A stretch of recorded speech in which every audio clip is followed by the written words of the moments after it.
I told you that every interface has a link local address. So it's not important if you have a globally routable public IPv6 address on your interface, but every interface activated with IPv6 has to have a link local address.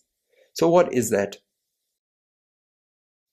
The link local address comes from the block FE80::/10 and it is automatically generated once the interface comes up, which is IPv6 enabled.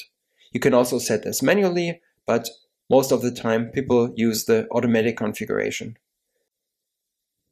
The block, as stated, is a /10, but if you check your own system, you will find out, oh, actually my host says it's FE80 something and then /64. That's usual. That's not a problem because the scope is a /64, but the whole thing will come out of the FE80::/10 block. You don't have to worry about this. A link local address has to be active on every interface which is IPv6 enabled, so there cannot be a single interface. Even if you have a public IPv6 address, you still also need to have a link local IPv6 address. This address is used for the neighbor discovery protocol and also for DHCPv6. So you really need it because remember, neighbor discovery protocol is like ARP and more. And if you don't have an address, you cannot ARP. You cannot communicate with anybody. So, how do you generate a link local address?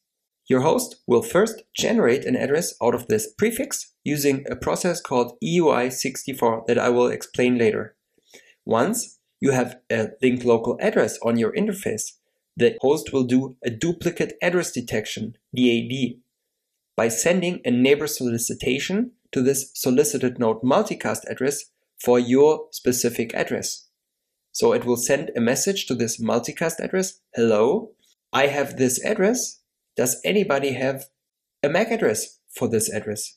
And if there is no neighbor advertisement received, you know that there is no neighbor that is using this same address, or else I would get a reply. So I know my address is usable. And as long as the DAD is not successful, the new address is marked as tentative and it is not used for outgoing connections. And if everything works well, you have generated an address, DAD is fine, your address becomes active. So let's have a look at the details of DAD, duplicate address detection. It is used to make sure that your generated address is unique.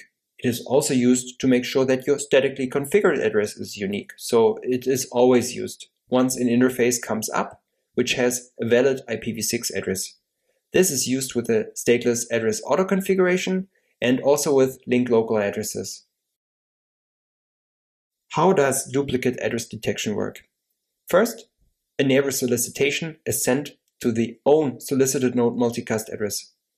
The source address, because you don't have any address yet, is the unspecified address : because, like I told you, you don't know that your address is unique yet, so you will not use it.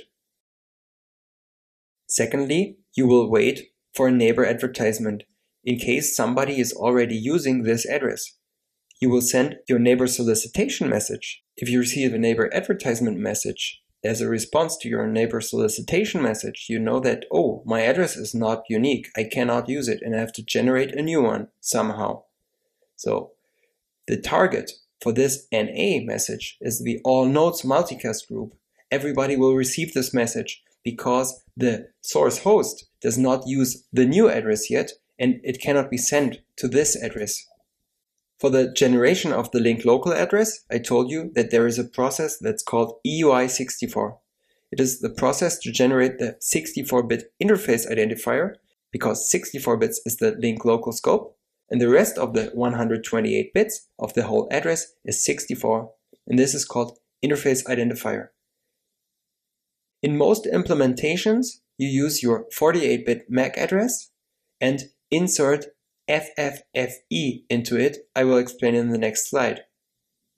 Also, there is a process to use unrelated numbers. This is called IPv6 privacy extensions. So think about it. Your MAC address should be unique worldwide. If this is included into your IPv6 address, you could be theoretically traceable because your laptop is online in this network now and it is logged at the Google server. And next week you're in China, you're in a different network, you have a different prefix, but the same rest of the prefix, the same last 64 bits.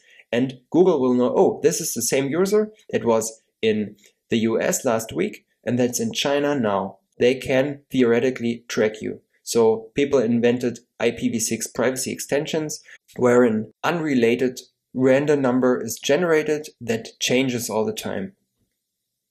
EI64, how does it work? You have an interface MAC address. Here is an example. The MAC address is only 48 bits, but we need to fill the 64 bits of the host part. So in the middle, you will insert FFFE. There is one more thing. The universal local bit is switched to 1, which means my MAC address is globally unique. We like to think that. So have a look. What is your link local address? It starts with FE80, then colon, because that's the rest of the first 64 bits.